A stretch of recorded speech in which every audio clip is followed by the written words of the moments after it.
Na msikilizaji, tupo live kutokea katika kanisa hili la Waadventista wa Sabato Magomeni jijini Dar es Salaam, ambapo summit ya mwaka 2026 kusini mwa Tanzania ndipo mahali ambapo inapotarajiwa kufanyika. Na leo nipo na katibu wa jimbo kuu la kusini mwa Tanzania STU. Ataenda kutujuza machache yanayohusiana juu ya summit hii na mabadiliko makubwa ya summit hii. Katibu, habari? Ni njema sana mtumishi wa Baba, karibu. Kwa niaba ya mtazamaji na msikilizaji, unaitwa nani? Naitwa Stefania Bunela Piusi, ni katibu wa TUCASA jimbo kuu la kusini mwa Tanzania STU. Je, unaweza kutupatia sababu zilizopelekea mabadiliko ya samiti hii kutokea Mwalimu Nyerere hadi hapa kanisa la Waadventista wa Sabato Magomeni? Unaweza kutupatia sababu kuu mbili, ili mradi mtazamaji na msikilizaji ili aweze kuelewa ni nini hasa kilichosababisha mabadiliko haya? Jambo la kwanza natoa pole kwa wanachama wote ambao waliopokea haya mabadiliko na kuwapa pongezi pia, kwa sababu ni mabadiliko ambayo yaliyotokea hivi karibuni. Naamini ya kwamba wanachama wameshayapokea ile mabadiliko na kujipanga kwa ajili ya kuhudhuria summit hii ya 2026 ndani ya kanisa hili la Waadventista Sabato Magomeni. Ziko sababu chache ambazo zilizosababisha summit yetu kuhama kutoka chuo cha Mwalimu Nyerere hadi kuja hapa kwenye kanisa la Waadventista Sabato Magomeni.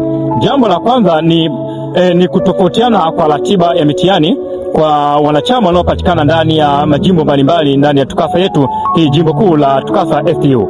Kwa mfano, kuna jimbo kama la EastC, kuna jimbo la CTF, jimbo la FHC, kuna jimbo pia la LTF.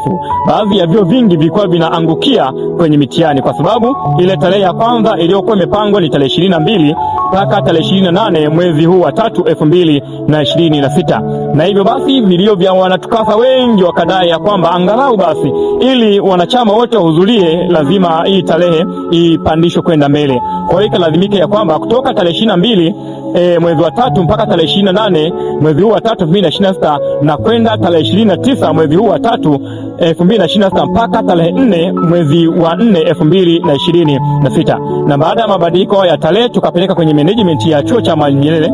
Tulipopeleka pale, wao wakasema ya kwamba kwa hiyo tarehe haitawezekana kwa sababu chuo kitakuwa tayari kimeshafunguliwa, na hivyo ikalazimika pia eneo la kufanyia mkutano ule ukumbi ukabadilishwa toka ukumbi wa Mwalimu Nyerere tukaja mpaka kanisa wa Sabato Magomeni. Na ninashukuru Mungu kwa sababu tunaamini ya kwamba yote haya yamefanyika ni kwa mpango wake.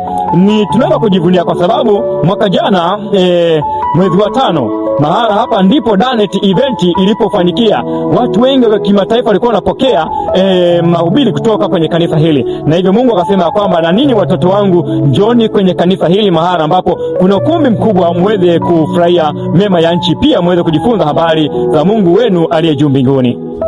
Naam, asante sana katibu wa jimbo kuu la STU kusini mwa Tanzania. Langu jina ni Enoki Daudi, mjukuu wa Peter. Mpaka hapo wakati mwingine.